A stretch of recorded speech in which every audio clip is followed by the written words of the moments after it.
Hey everyone, welcome to day 10 of watercolor month, and I'm doing a botanical. This spread we're going to do girl faces with flower crowns. So if you enjoy that sort of a thing, I think you should have a lot of fun joining in. So last spread we have done just the flowers, and then this spread is going to be the girls included. So I have already stamped out the face exactly the same way as I've done here. So if you are new and you haven't seen day 9, then you may want to do that so you know how to get there. Okay, so carrying on, I'm going to now focus on more flower crowns, and this time I want to show you how to place flowers over the face. So here we push the flower crown behind, and now we want to bring it in the foreground. So today we're going to use the botanical stamp set, and I will use probably a couple of the large elements and show you how to bring the flower over the top of her head. And then I've already used this element here from the palette swatches, which we have also used here, and moving doll I've used the face elements, and then summer florals we might use a couple of the smaller elements as well. Okay, so let's start. To begin with, I'm going to use the smallest, so it's this one here, the smallest petal out of the 4, and I'm going to place it slightly off, so it's not going to be in the center of her face, but it's going to be more kind of tilted to the left. And now I'm going to kind of look where I want it to sit, and from this point I can then stamp the center, layering over the petal, and now we can just build the flower by using the same petal, and we're now going to kind of wipe as we go, and we're going to layer as many petals as we want. So I've got 3 so far. I think I will get 5 in there. And 1 more, and a couple of the leaves as well, the smallest here, so that's this one. These are individual, so they're not connected, and they're designed so that you can build your own kind of clusters. Slightly bigger, which is right next to it, we're going to add here, and there is a smaller one still, which is this one here, so right there. I'm gonna add the small one down here and up here, and now I'll show you how to line everything out and connect. I have got my platinum carboning pen, and I just enjoy drawing with it when it comes to face illustrations. So we're going to start first with the flower this time, then the face, and we're going to line out the petals.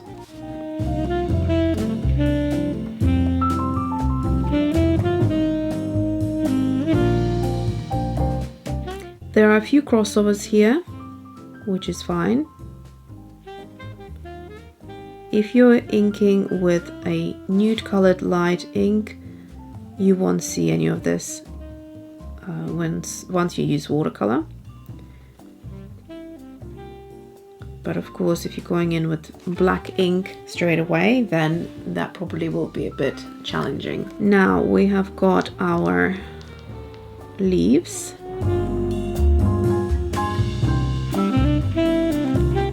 And I'm going to also connect a few of these.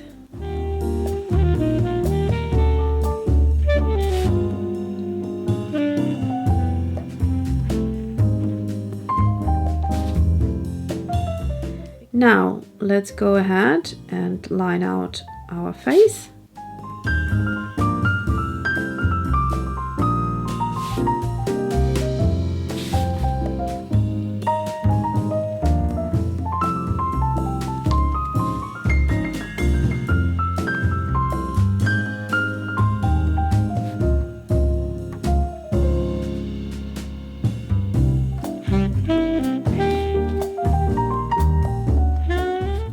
I have decided to give her an inverted headpiece, so this time it's not kind of following the shape of her head, but it's going the other way around, so just like a half circle.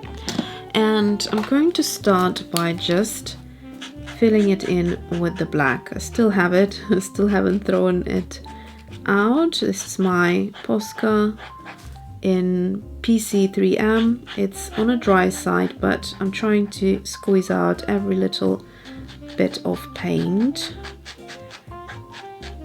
before I can part with it. I don't like to be wasteful, as you know, but that also means that corners and getting into small areas is more tricky with this marker, as it's giving me these sort of dry brush mark effects. Okay, so this needs to fully dry now, and I'm also going to do that with her eyeliner.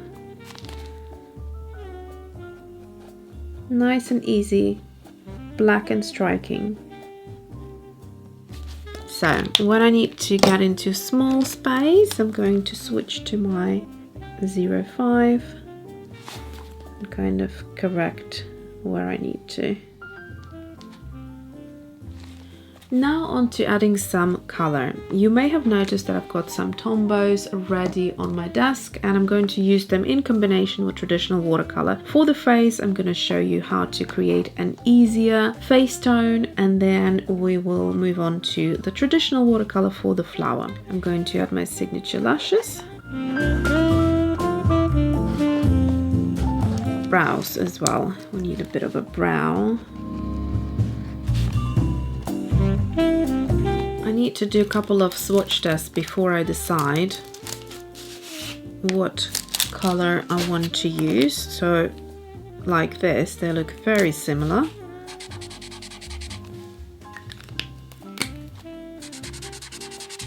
I'm going to use the darker out of the two, so the 942, and actually I think I'm going to use this one for the cheek. For the blush, the 772.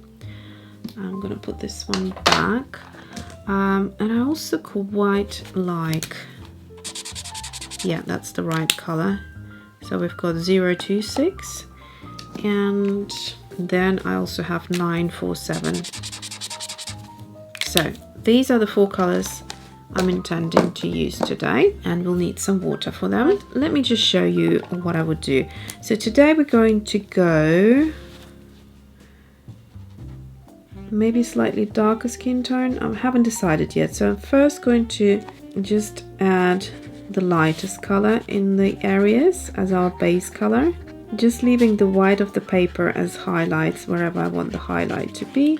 I'm going to add a little bit of this color underneath the eye and where the eyeshadow area is, like so. And then I'm going to go over with my darkest color,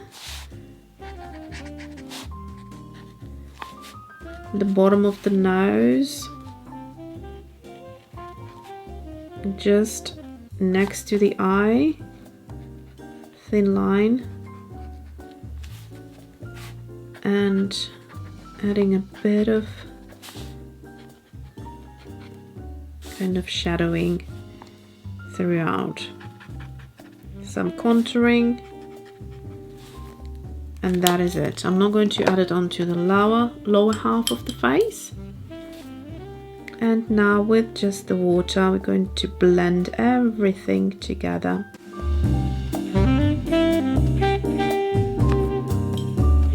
So we're not going to lose the marks we made completely, but we're going to blend them mostly. and keeping the highlight of the nose.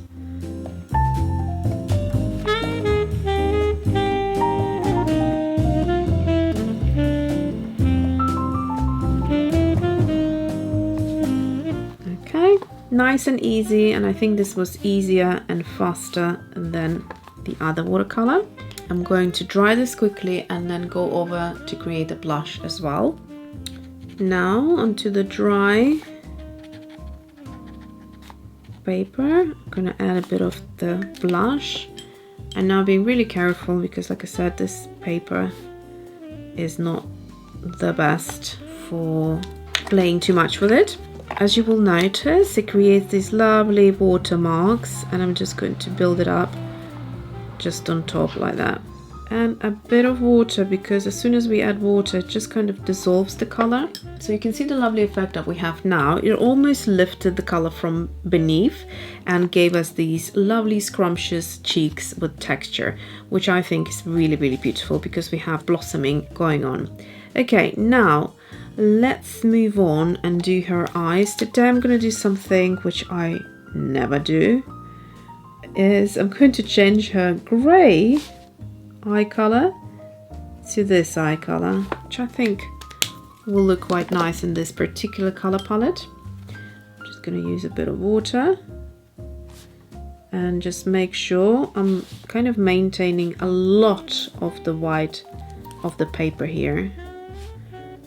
And now I'm going to swatch out the colors that I've used. We've used this as a base tone, so today we're going for a darker skin tone, but I still used this light color to begin with, and then we used this one on the eyeshadow and certain detail and the pink.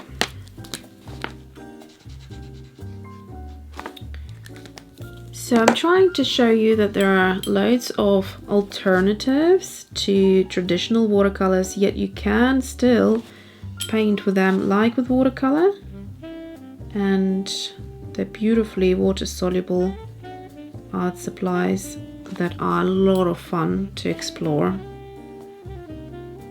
because you can create kind of finishes and effects with them that you wouldn't be able to do with watercolor, with the traditional watercolor that is. Okay, so here we go. We've got those 4 colors covered. Let's move on to the flower. Again, I think I will pull the lip color and the flower together, and then we'll have the green of the leaves. So the color that I'm thinking is this rhodonite pink, because it kind of works really well with the color palette that we have here, slightly more subtle and not as vivid and bright. So let's go with this pink, and I'm going to start with the lip first.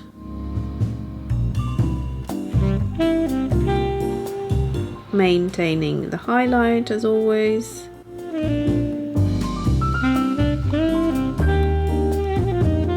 And it's a gorgeous lip color.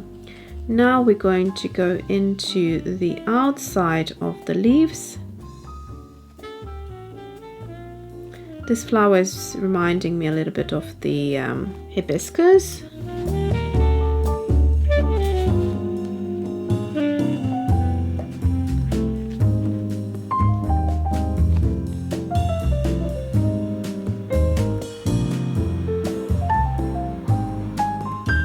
So where there is the black, we are going to make sure there's no white in between the color and the black, because it would look a little bit unfinished. Trying to not go with my brush over the line between the petals so the color doesn't melt together.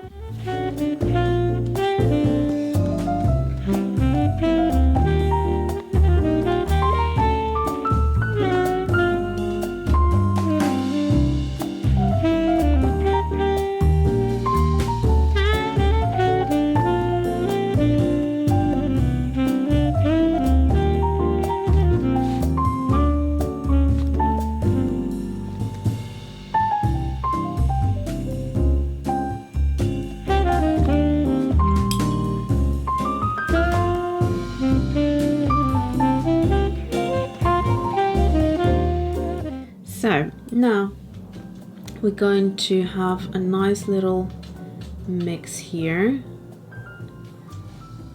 quite saturated, and I'm just going to dab this color onto hopefully still wet petals. The first one has already dried up.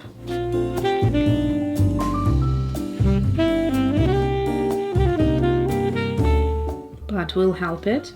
So then you just wet your brush, and where there is a hard line, you just wiggle your brush to wake the color up again and break the hard line. Okay, so that's our flower. Let's go ahead and swatch this color.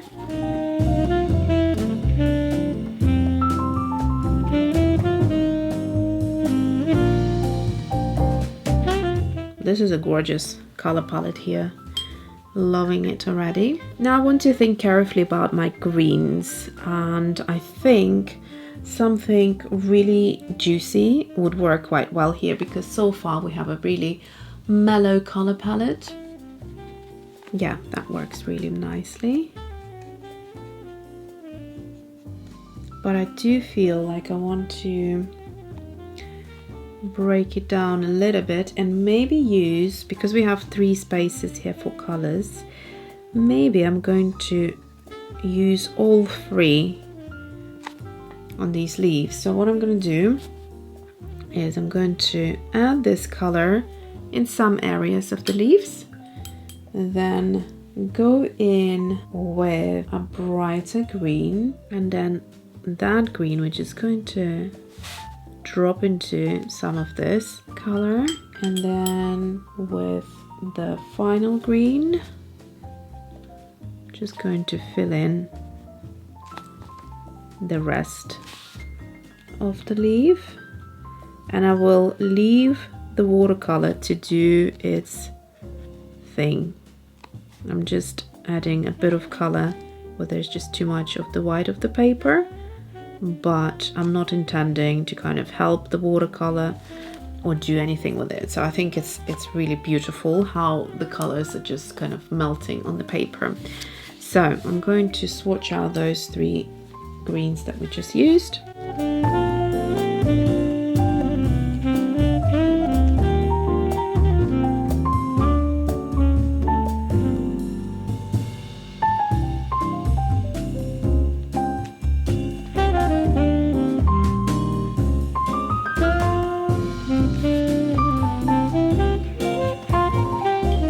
Beautiful color palette, quite sort of fresh and summery. I'm gonna let it dry and show you a few close-ups. So here we are.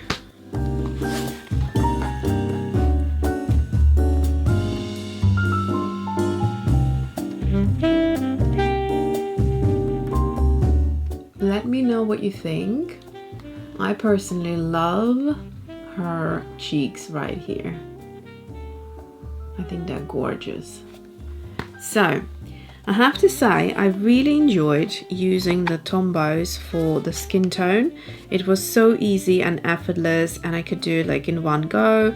Just had to build on a little bit on the cheek, but it was just so easy to achieve, and it looks really smooth around where the colors are meeting, so they're blending nicely, and it was quite easy to go from a light to a dark skin tone without needing to sort of work too hard to get there. And that was a joy, so I really enjoyed that. Thank you so much for watching, and I will see you tomorrow for day 11.